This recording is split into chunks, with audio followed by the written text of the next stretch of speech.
My sister got pregnant by my husband while living at my home and wants me to leave to be a family, but now she feels scammed because my husband has no assets of his own. Hello everyone. Thank you for being here with me today. Before I begin my story, I'd love to know which city you're joining us from. Please feel free to share in the comments. Now, let me take you into this story. Hello everyone. Thank you for joining me today. I've been wanting to tell this story for a while now. Not because it's easy, but because it needs to be told. It's a story about how doing the right thing, how opening your heart and your home, can sometimes lead to the kind of betrayal you never thought possible. It's the story of my sister, my husband, and the lie that tore my entire world apart. My sister, Corinne, got pregnant by my husband, Dean, while living at my home.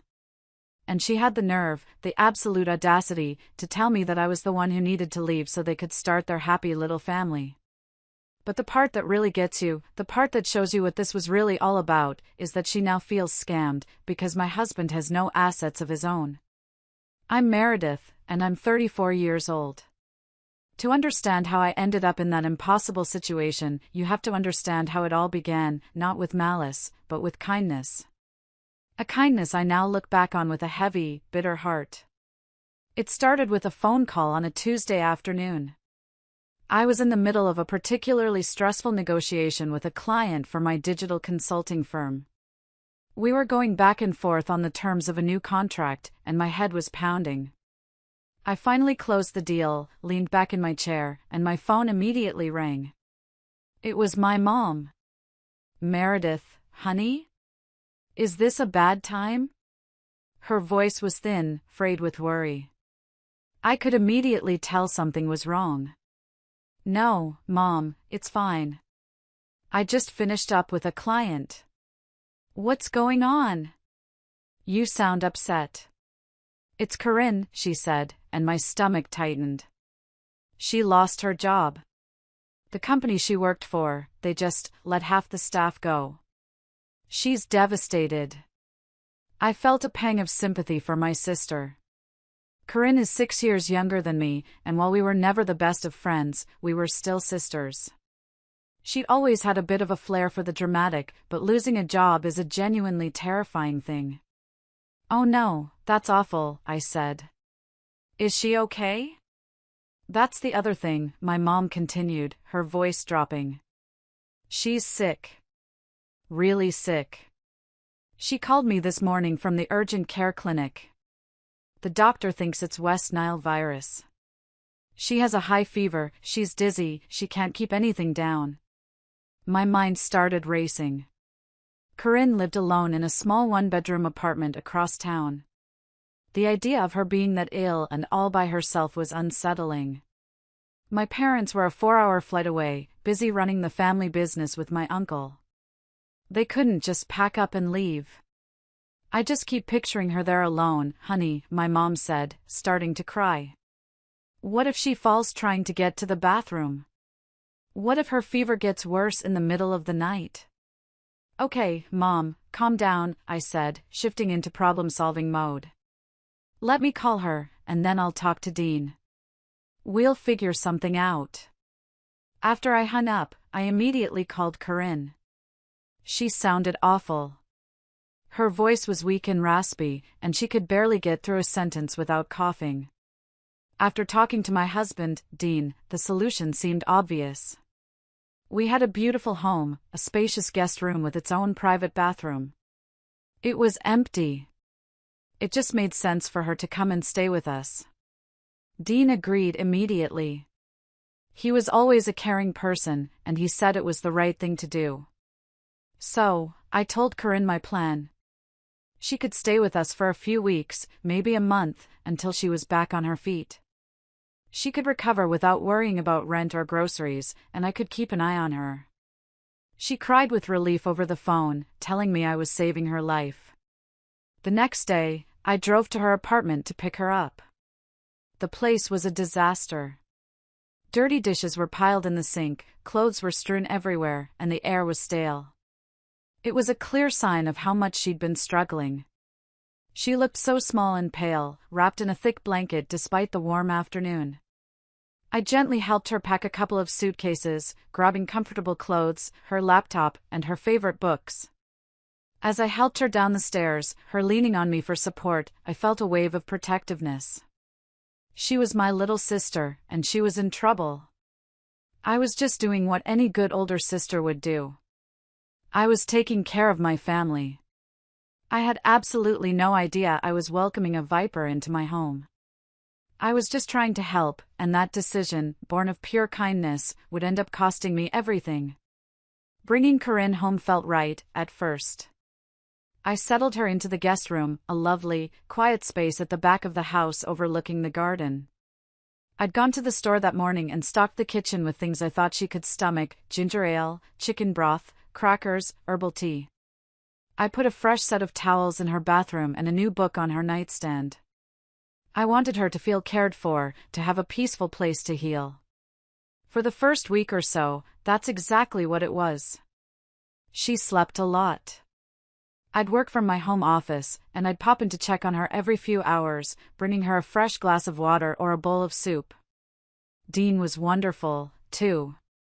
He was working on his novel, a project he'd been dedicated to for the past 4 years, but he always made time to help. He'd sit with her and they'd watch old black and white movies, his quiet presence seeming to comfort her. I was grateful for his support. It felt like we were a team, taking care of my sister together. Slowly but surely, Corinne started to recover. The fevers broke, the headaches lessened, and the color began to return to her face. She started spending less time in bed and more time on the sofa in the living room, curled up with a blanket. She was getting her energy back, and with it, her personality started to re-emerge. And that's when the atmosphere in my home began to shift, subtly at first, then with a growing sense of unease that I couldn't quite shake. The first odd moment I remember was about 3 weeks in.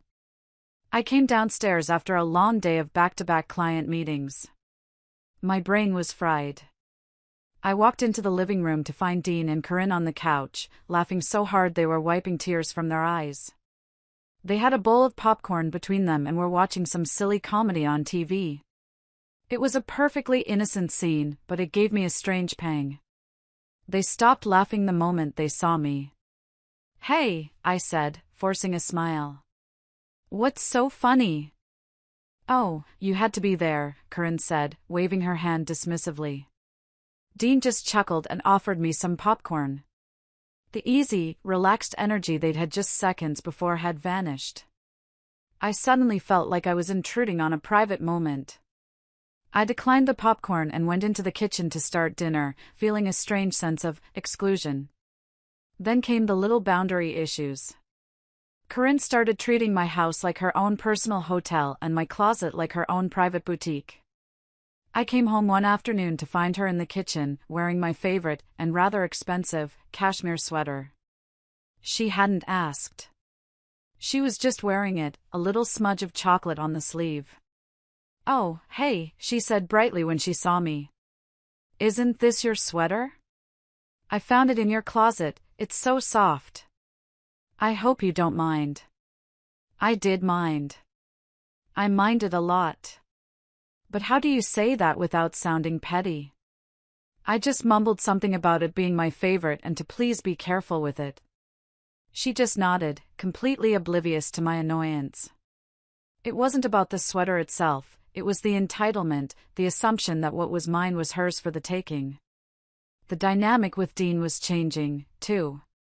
He'd always been supportive of my work, but now he seemed almost resentful of the time I spent in my office. He started spending more and more of his day out in the living room with Corinne. They'd talk for hours on end, their heads close together.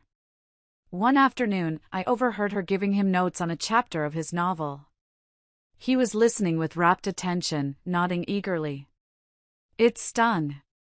I had been reading his chapters for years, always offering gentle encouragement. But he seemed to value her opinion, the opinion of someone who'd read a few pages, more than he valued mine. I kept telling myself I was overreacting. That I was just tired and stressed from work. This was my sister. This was my husband. I needed to trust them. But a little voice in the back of my mind kept whispering that something was deeply wrong. I just didn't want to listen to it. The breaking point arrived on a perfectly ordinary Saturday morning, about 2 months after Corinne had moved in. The sun was shining, and I was looking forward to a quiet weekend of gardening and relaxing. Dean and I were sitting at the kitchen island, sipping our coffee and reading the news on our tablets. It was peaceful. It was normal. Then Corinne walked in. She was wearing one of my silk robes, her hair still damp from the shower. She had a look on her face that I had never seen before, a strange mix of nervousness and steely resolve. "Meredith, Dean," she said, her voice unusually formal. She stood at the end of the island, wringing her hands together. "Can we all sit down at the table? I have something very important to tell you both." My first thought, my immediate and hopeful thought, was that this was it. This was the announcement I had been waiting for. I thought she was going to tell us she'd found a new job and was ready to get her own place. The lease on her old apartment had ended, and all her things were in a storage unit I was paying for. It was time. I felt a wave of relief wash over me, so strong it almost made me dizzy. I was finally going to get my life back. "Of course, honey," I said, smiling warmly at her. "Let's go to the table. Is it good news?" She didn't answer, just led the way to the dining table. We all sat down. The silence was thick and heavy. I looked at her, my encouraging smile still plastered on my face, waiting for her to share her exciting news. Dean looked a little confused, glancing from her to me. Corinne took a deep, shaky breath. She looked at me, then her gaze flickered over to Dean, and then back to me. "This isn't easy to say," she began. My smile faltered. This didn't sound like a new job announcement. "Dean and I," she said, her voice suddenly steady, "we've been having an affair for the last few weeks." The world just stopped. The sounds of the birds outside, the hum of the refrigerator, my own heartbeat, everything went silent. It was like the words were hanging in the air, refusing to make sense.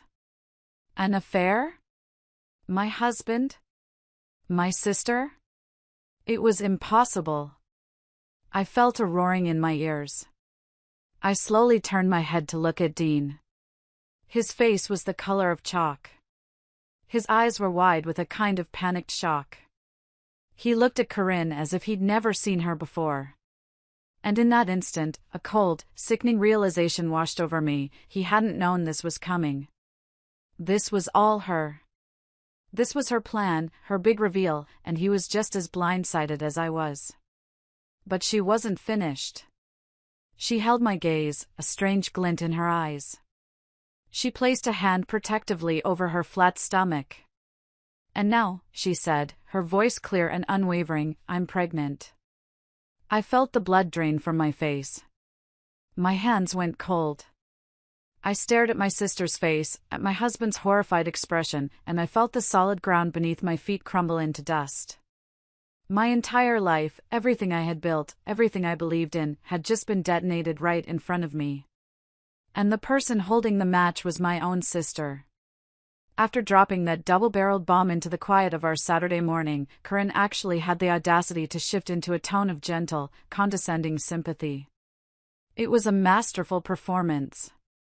"Look, Meredith," she said, her voice soft, as if she were speaking to a frightened child. "I know this is probably a shock. I get that. And I am so sorry that this all happened this way." She shook her head slightly, a little sigh escaping her lips. "But what's done is done. At the end of the day, we can't change the past. There's a baby to think about now." She paused, letting the weight of her words settle in the suffocating silence of the room. She was framing herself as the responsible one, the mature one who was thinking of the future, while I was just a piece of the past that needed to be dealt with. The rage that had been a spark deep inside me was now a roaring furnace. But I kept it locked down. I would not give her the satisfaction of an explosion. She leaned forward, her expression turning serious, as if she were about to offer me some sort of generous severance package for my life. "Now," she began, her voice dropping to an intimate, almost conspiratorial whisper, "I've been thinking about the best way to move forward for everyone involved. For the baby. And I think what's best is if you vacate the house. I would really, really appreciate it. Honestly, I would just feel so uncomfortable being around you in my current condition. All the stress, it's not good for the pregnancy. Vacate the house. My house. The one I paid for with the profits from the business I built from the ground up." She wanted me to leave. She wanted me to pack a suitcase, walk out my front door, and hand over my home, my husband, and my entire life to her, as if it were a set of keys to a used car.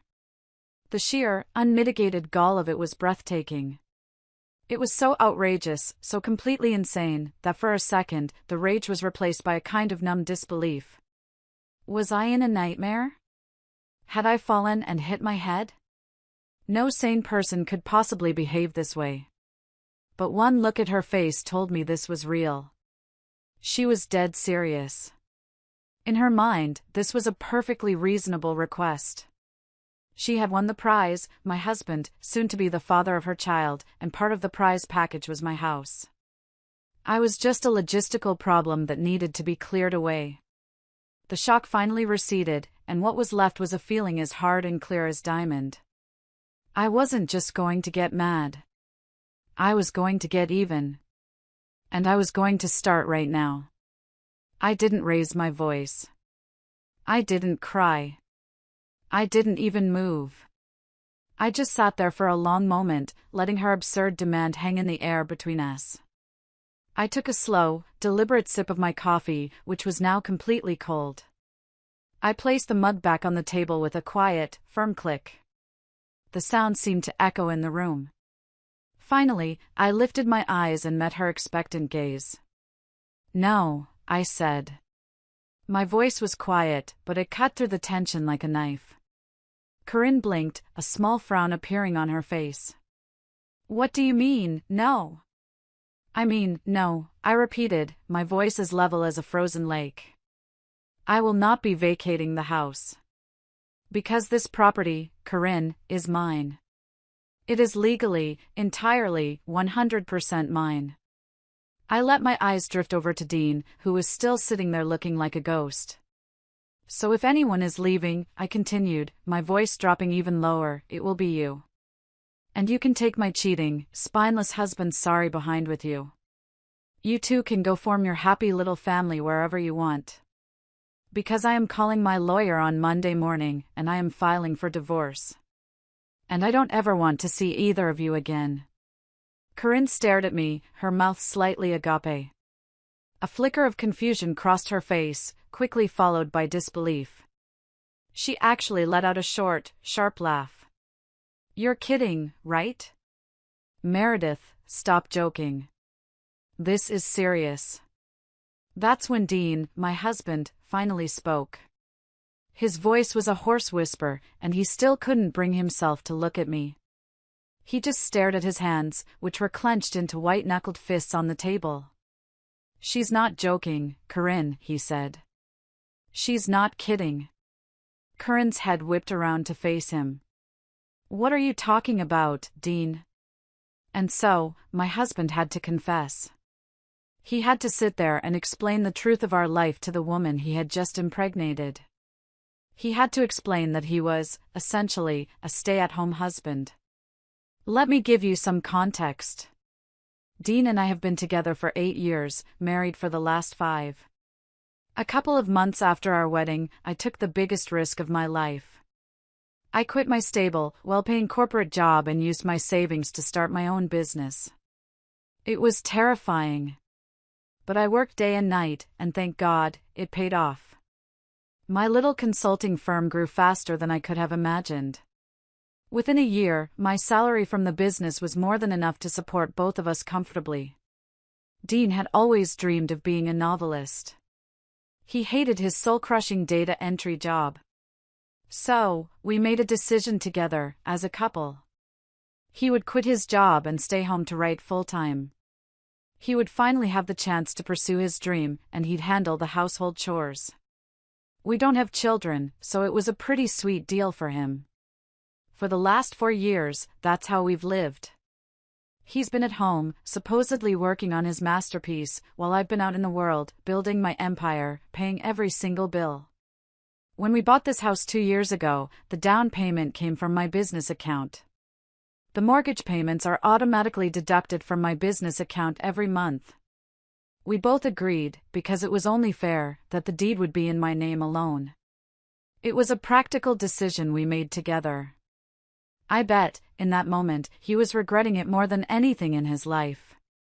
As Dean laid out this simple, brutal truth for Corinne, that he didn't own a thing, that he had no money of his own, that he had, in fact, been lying to her about his entire life, her face was a sight to behold. Watching Corinne process the information was like watching a building collapse in slow motion. The smug certainty, the triumphant glow, the look of a woman who thought she had just won the lottery, it all crumbled away, leaving behind an ugly ruin of disbelief and fury. Her plan, her carefully constructed fantasy of sliding into a life of comfort and ease, had just been demolished by a single, inconvenient truth. Her head snapped back toward Dean, her eyes blazing with a rage that was terrifying to witness.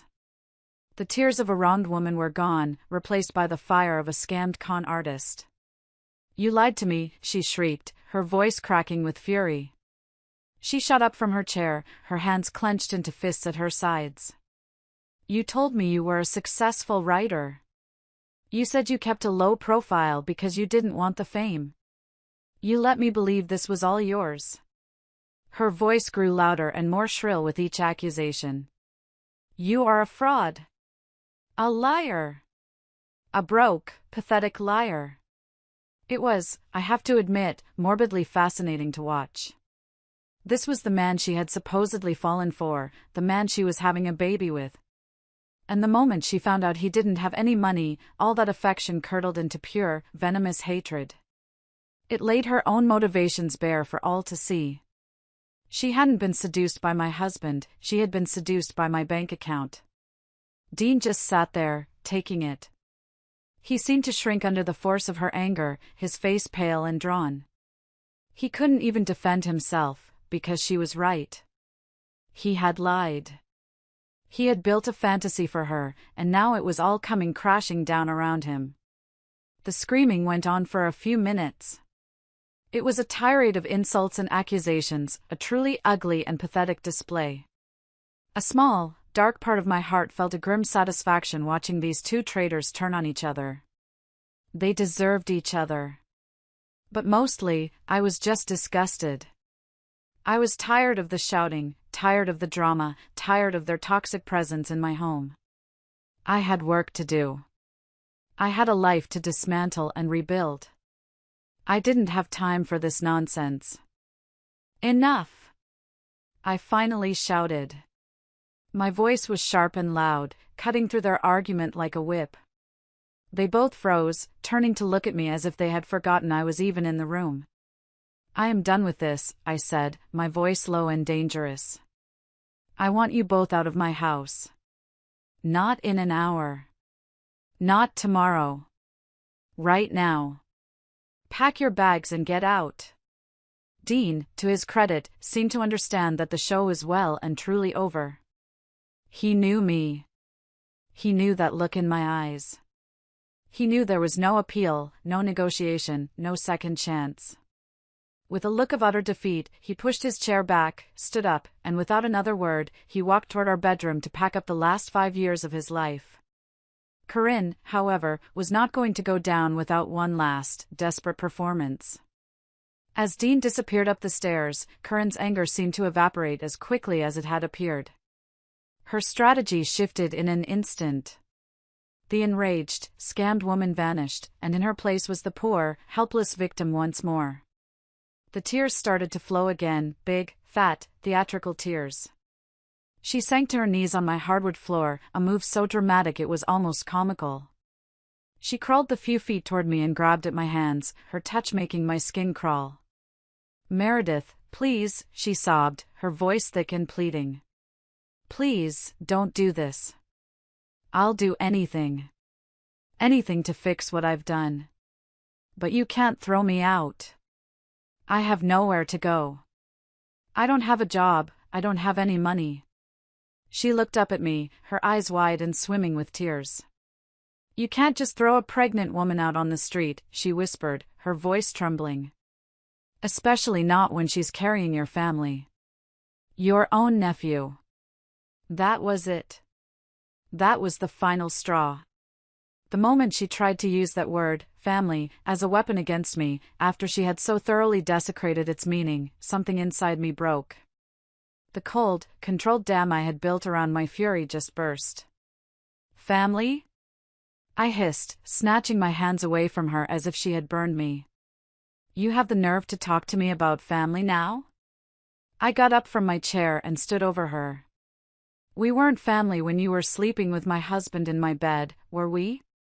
We weren't family when you were plotting to take over my life and kick me out of my own home. I was so angry I was shaking. I grabbed her by her upper arm, my grip tight, and I hauled her to her feet. She was still crying, still babbling about the baby, about having nowhere to go. I didn't hear a word of it. It was just noise. I marched her, stumbling and protesting, straight to the front door. I wrenched it open, the bright morning sun flooding into the hallway. And then, I shoved her. I physically shoved her out of my house and onto the front porch. It was a hard, definitive push. It was rough, and it was brutal, and I didn't feel a single ounce of regret. She stumbled forward, catching herself on the porch railing. She turned back to me, her face a mess of tears and utter shock. She truly couldn't believe this was happening. You can't do this, she wailed, her voice cracking. Watch me, I said, my voice as cold as steel. And I slammed the heavy oak door right in her face. The sound boomed through the house, a satisfying final chord to a symphony of betrayal. But I wasn't done. Fueled by a righteous rage, I stormed into the guest room, her room, and yanked her suitcases from the closet. I didn't fold a single thing. I just grabbed handfuls of her clothes from the drawers and the closet and shoved them into the bags. Books, makeup, shoes, everything was unceremoniously dumped in. Within 5 minutes, I had everything she owned in the house packed. I dragged the heavy suitcases to the front door, unlocked it, and heaved them out onto the porch next to where she was still sobbing. Get out, I said, pointing toward the street. Get off my property now, or I swear to God, Corinne, I will call the police and have you arrested for trespassing. She continued to cry, her wails escalating into a pathetic display for the whole neighborhood to hear. I didn't care.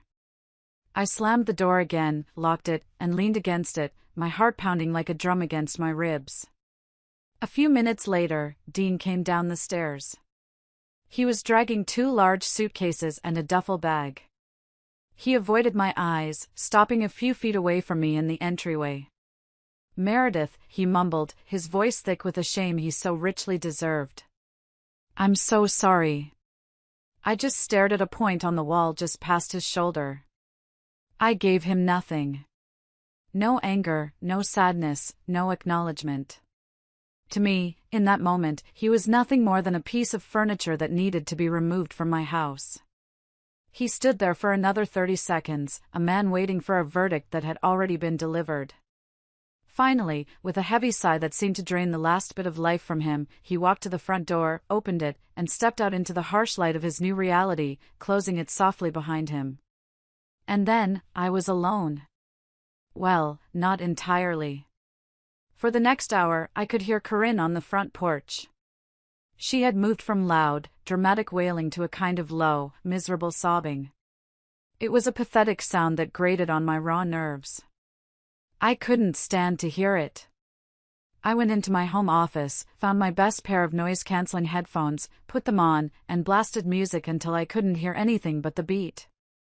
I sat there at my desk, staring at my computer screen, not seeing a thing. I just let the music wash over me, trying to drown out the chaos in my own head. After a long time, I realized the music had stopped. I took off the headphones. The house was silent. Utterly, completely silent. I crept to the front window and peeked through the blinds. The porch was empty. Their suitcases were gone. They were gone. The adrenaline that had been pumping through my veins for the past few hours vanished all at once, leaving me feeling weak and hollowed out. I walked through my quiet house, the silence amplifying the emptiness. I looked at the dining table where my life had fallen apart. I looked at the sofa where they had laughed at their inside jokes. Every room held a fresh memory of their betrayal. The house didn't feel like my sanctuary anymore. It felt like a crime scene. That night, I couldn't sleep. I just lay in the middle of my huge, empty bed, staring up at the ceiling. The rage had burned itself out, and all that was left was a deep, aching grief. I finally let myself cry. I cried for my broken marriage, for the loss of my husband, for the sister I thought I had, and for the naive woman I had been just that morning. But as the sun began to rise, a new feeling started to take root alongside the grief: determination. They had taken a lot from me, but they would not take my future. That very night, before I even tried to sleep, I sat down at my desk and made the most important call of my life. I called my lawyer. I woke him up, but I didn't care. I told him everything. I told him I wanted to file for divorce as soon as his office opened in the morning. I was done. It was time to start over. And just like that, they were gone. The screaming, the crying, the begging, it all faded away, leaving nothing but a deafening silence in the house I had built. In that moment, standing alone in my living room, the full weight of the betrayal crashed down on me. If you're still listening to me now, it would mean the world to me if you could take a second to like this video and comment with the number 1 down below. It lets me know that you're here with me on this journey, that I'm not telling this story into the void. Your support is a huge encouragement for me to keep going. Please, comment with the number 1, and then listen as I tell you what happened next. I thought the worst was over. I thought the confrontation and kicking them out would be the peak of the drama. But I was wrong. The fallout, in some ways, was even more painful. The day after that horrible Saturday, my phone rang. It was an unknown number. I almost ignored it, but a feeling in my gut told me to answer.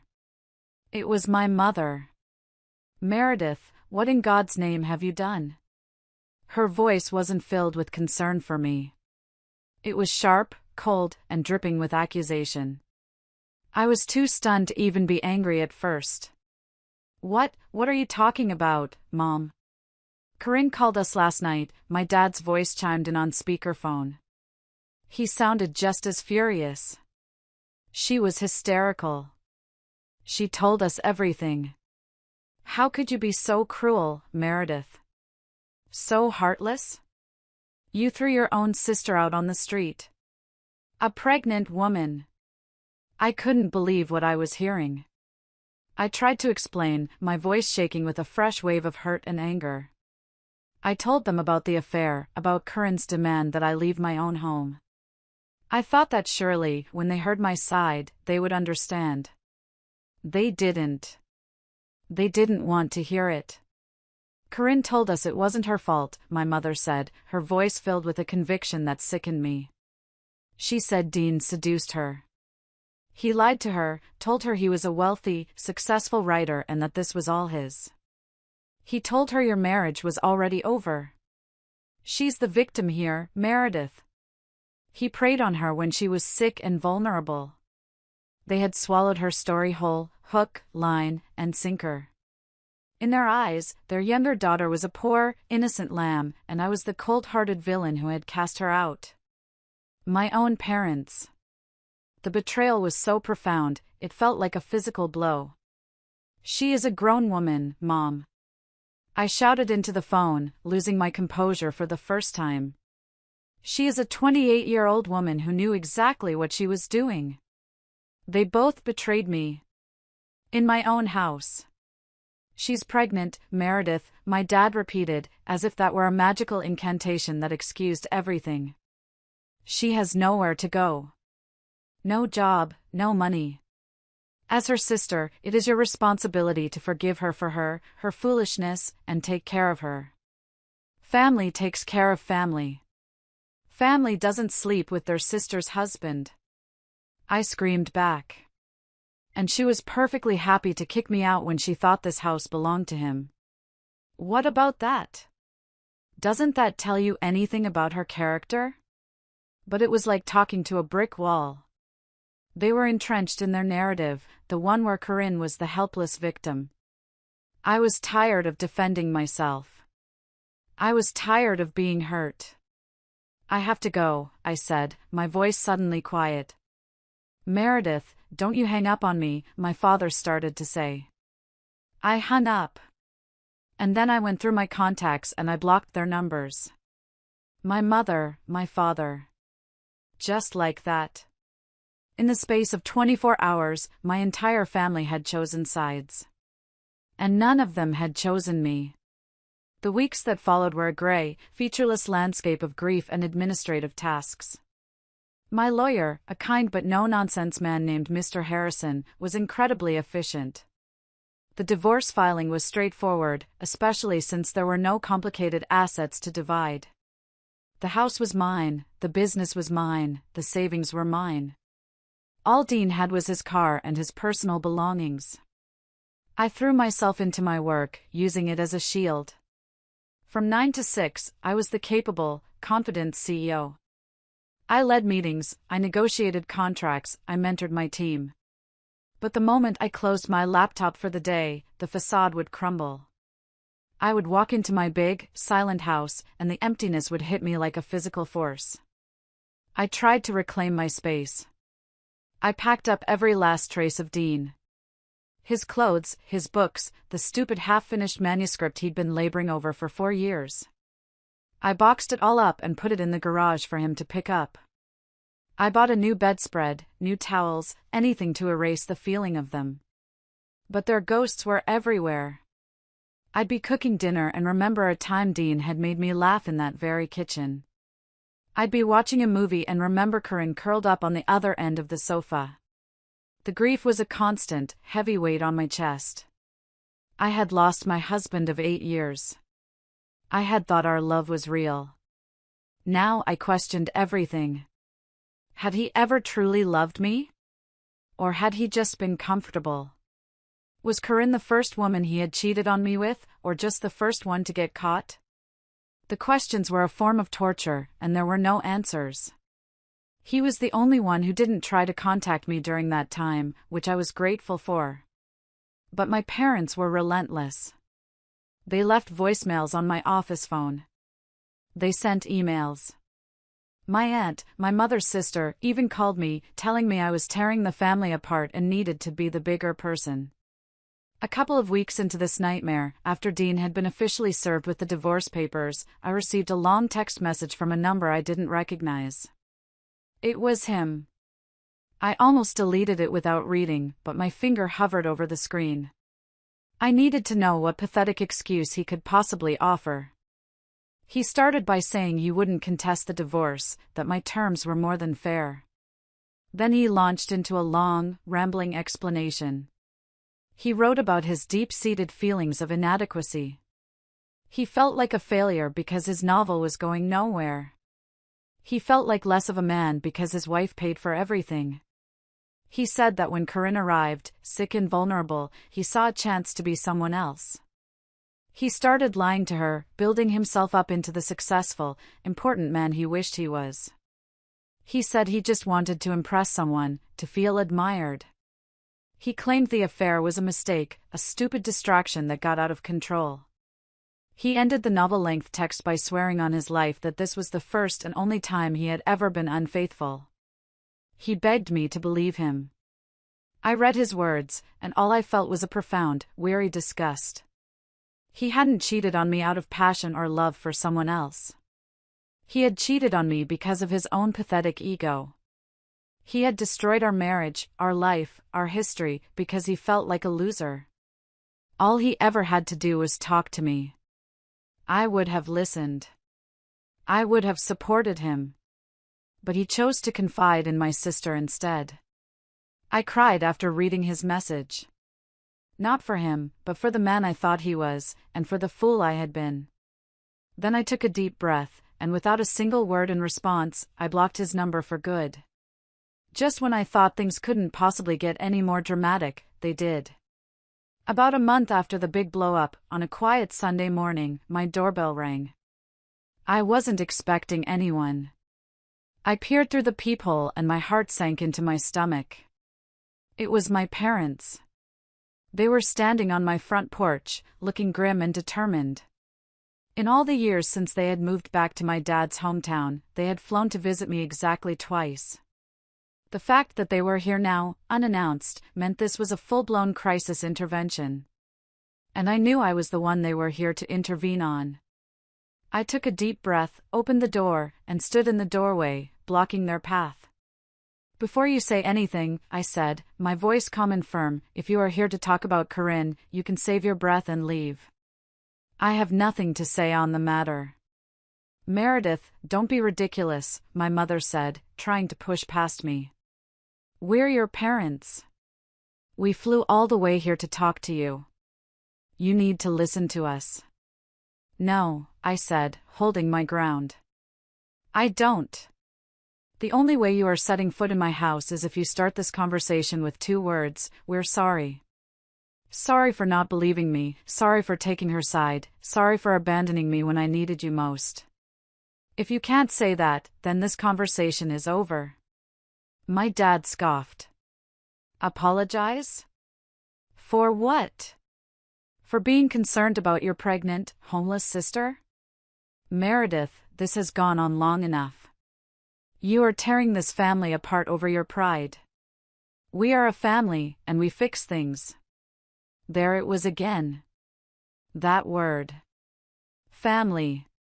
It was like a key that unlocked all my pent-up rage. "A family?" I shot back, my voice rising. "You want to talk about family? Let me tell you about this family. In this family, my sister sleeps with my husband. In this family, she gets pregnant and then tries to kick me out of my own home. And in this family, my own parents call me cruel and heartless for not rolling over and accepting it." "You're right, Dad. We do fix things differently in this family. So why don't you go and have this conversation with Corinne? She's the one who broke it." I didn't hold back. I let loose all the hurt and anger I had been swallowing for the past month. I laid out their hypocrisy, their willful blindness, their complete and utter failure as parents. By the time I was done, I was breathing heavily, and my mother was openly sobbing. My father wrapped his arm around her, glaring at me with pure venom in his eyes. "I never want to speak to you again," he said, his voice shaking with fury. "You are a horrible, selfish daughter to make your own mother, the woman who gave you life, cry like this." He thought that would hurt me. A month ago, it would have destroyed me. But now? It was just noise. "The feeling is mutual," I said, my voice cold and steady. And then, for the second time in a month, I closed the door on my own family. And this time, I knew it was for good. After that final, ugly confrontation with my parents, a strange kind of peace settled over my life. The drama, for the most part, was over. I was no longer waiting for the other shoe to drop. All the shoes had dropped, and I was still standing. The divorce was proceeding. I heard through a mutual acquaintance that Dean had moved back in with his parents in another state. He was a ghost from my past now. My parents and I were no longer speaking. I had my work, my house, and a few loyal friends who had supported me without question. My life was quiet. It wasn't happy, not yet, but it was calm. And after the storm I had been through, calm felt like a luxury. I was slowly, carefully, piecing myself back together. I started gardening again. I reconnected with old friends. I focused on my business, which was thriving. I was healing. Then, about a week ago, the whispers started again. I got a text from a well-meaning but gossipy friend. "Hey, have you heard about Corinne?" it read. My heart sank. I thought I was done with this. The news, which was apparently making the rounds through our extended family, was that Corinne had suffered a miscarriage. And, of course, she was blaming me. The story she and my parents were peddling was that the immense stress I had put her under by kicking her out and cutting off the family had caused her to lose the baby. I was, in their narrative, not just a cruel sister, but a murderer. The one who had killed her own nephew out of pride. The accusation was so monstrous, so vile, that I almost laughed. It was just another layer of manipulation, another attempt to paint me as the villain and her as the eternal victim. What I found most interesting was that none of the people passing along this tragic news, not my aunts, not my cousins, not the family friends, had offered to take my poor, grieving, homeless sister into their own homes. They were happy to cluck their tongues and shake their heads at my supposed cruelty, but none of them were willing to actually help her. Their hypocrisy was astounding. I tried to be a good sister. I opened my home and my heart to her when she had nothing. But the moment she betrayed me, she forfeited that relationship. She became a stranger. And what happens to strangers who try to destroy your life is not your responsibility. If she had truly been concerned about the health of her pregnancy, she probably shouldn't have been sleeping with her sister's husband. And then, just a few hours ago, I got a phone call from a number I didn't recognize. I almost let it go to voicemail, but something told me to answer. "Hello?" I said. "Meredith?" "It's Dean." My blood ran cold. We hadn't spoken a single word since the day he left. "What do you want, Dean?" "I know you don't want to hear from me," he said, his voice hurried. "But I had to call you. I heard what they're saying about the miscarriage, about you being to blame. And you need to know the truth. It's all a lie, Meredith." "What are you talking about?" I asked. "The pregnancy," he said, his voice low. "There was no miscarriage because there was never a baby. She was never pregnant."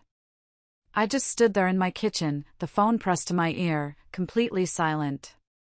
Dean's words seemed to hang in the air, unreal and echoing. "What did you just say?" I finally managed to whisper. "She was never pregnant," he repeated, his voice firm this time. "It was a lie. All of it." He went on to explain. After he had moved back in with his parents, Corinne had continued to call him, sometimes crying, sometimes yelling about money. All the while, she kept up the pretense of the pregnancy. But Dean, having had time to think away from the chaos, started to get suspicious. He asked her when her first doctor's appointment was. She was evasive. He asked to see an ultrasound picture. She said it was too early. He offered to send money for prenatal vitamins. She always had an excuse for why she couldn't give him a receipt. The final proof came after she announced her supposed miscarriage. Dean, feeling a flicker of paternal responsibility, asked for the name of the hospital or the doctor so he could at least help with the medical bills. She refused to tell him. She had no doctor's report, no hospital paperwork, no proof whatsoever that she had ever been pregnant or had suffered a miscarriage. He had then called my parents and pressed them. They admitted they had never seen any proof either. They had simply taken Corinne at her word. She had just woken up one day and announced the baby was gone. Just like that. The magical pregnancy that she had used to try and blow up my life had vanished as conveniently as it had appeared. Dean told me he had confronted her with the truth, and she had finally admitted it. She had made the whole thing up. She thought if she told me she was pregnant, I would have no choice but to leave the house to her and Dean. It was a calculated, cold-blooded plan to steal my life. He said he knew he was the last person I wanted to hear from, but he couldn't stand by and let them slander my name with this vicious lie. He had already called my parents and told them the truth as well. After I hung up the phone, I didn't feel anger or sadness. I just felt empty. And then, a slow, bitter laugh bubbled up from my chest. It was all so pathetic. So utterly, ridiculously pathetic. And so, That's the end of my story. That's the grand finale of this circus of betrayal. The truth is finally out. My ex-husband is trying to salvage a shred of his conscience. My parents, I've heard, have been calling me non-stop since they spoke to Dean. They even left a voicemail saying they've cut Corinne off financially and that they are so sorry. But their sorrow means nothing to me now. A parent's job is to protect their child. And when I was betrayed, when I needed them most, they chose to protect the liar. They didn't want a daughter, they wanted a grandchild, a neat and tidy solution to Corinne's problems. Their apology is about their own guilt, not my pain. The door to my life is closed to them, and it will remain that way. My sister, Corinne, played a desperate, high-stakes game and lost everything. She lost her brother-in-law, her home, her financial support, and the sister who, despite everything, had tried to help her. All for a fantasy life that was never real. And my parents? They lost a daughter because they chose to believe a convenient lie over the painful truth. I guess the three of them are quite the gamblers. They bet everything on a lie, and they lost. As for me, my life is finally my own again. The divorce is almost final. The house is quiet, but it's a peaceful quiet now, not an empty one. It's my sanctuary again. I'm not exactly happy, not yet. But I'm calm. I'm strong. And I'm free. And I know, with a certainty that settles deep in my bones, that I am going to be okay. Little by little, I will be happy again. After all bad things must eventually come to an end, don't they? Thank you for listening to my story. If you've ever been through a betrayal that cut this deep, please know that you are not alone, and you have the strength to heal and rebuild. Please feel free to share your thoughts and your own stories of strength in the comments below. Take care of yourselves.